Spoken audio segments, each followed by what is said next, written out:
What will it take to lead companies into a new era? So, courage.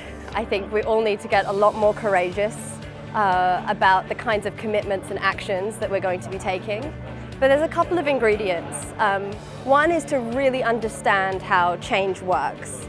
At the moment, we've been looking to help brief leaders on understanding how exponential change works. So that at the beginning of a technology adoption, when things are just getting going and you're trying to bring your other stakeholders around you to collaborate on getting a new idea or innovation off the ground, that you can make sure that you form the networks that can really help take it whoosh up into the future. So the doubling rate that is required to get change going is really important. Second, we need to give people real-life experiences of what change actually looks and feels like. So instead of just saying, oh, this is how we need to change for the new era with all of the sustainability and social pressures, what does that actually look like? How do we take people and teams out into the world and meet real people that will help them to transform so that we can be inspired by other people's stories?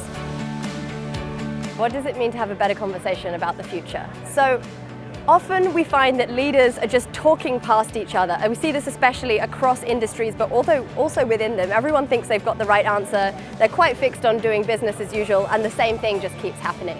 And so what we need to have a better conversation about the future is shift from seeing other leaders and others in our industry, first as competitors, but also shift from seeing them in a negative mindset. Oh, there's a barrier to us growing if we collaborate with them.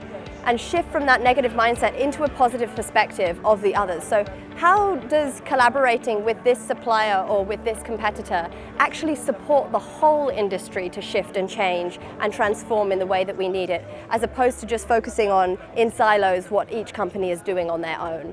So shifting, from a negative mindset to a positive perspective is a really helpful way of having better conversations about the future.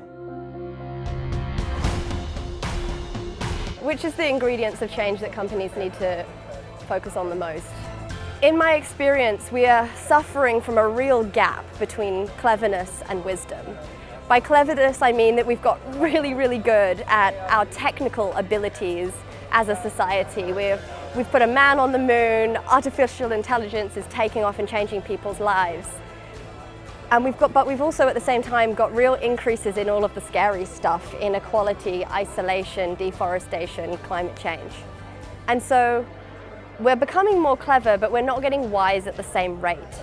And so the challenge, I think, really is that how do we become wise? How do we learn and grow so that we can meet that gap between our cleverness and our wisdom? And I think that's where we need to focus. And I think that is the main thing that we need to focus on. At Leaders Quest, we support companies by helping them to go on a journey. We really do what it says on the tin. We take leaders, usually the senior teams and board members of global companies, on what we call quests. These are immersive experiences anywhere in the world that help really dig into any one issue. So if a company needs to look at its supply chain, or if a company needs to look at resilience, how do we take that topic or theme and create an experience somewhere in the world that will help the teams really dive into what that could look like in action. So really helping people to see things they cannot unsee and meet people that they will never forget is very much at the core of what we do. Sometimes I say that we're in the business of helping people to have epiphanies.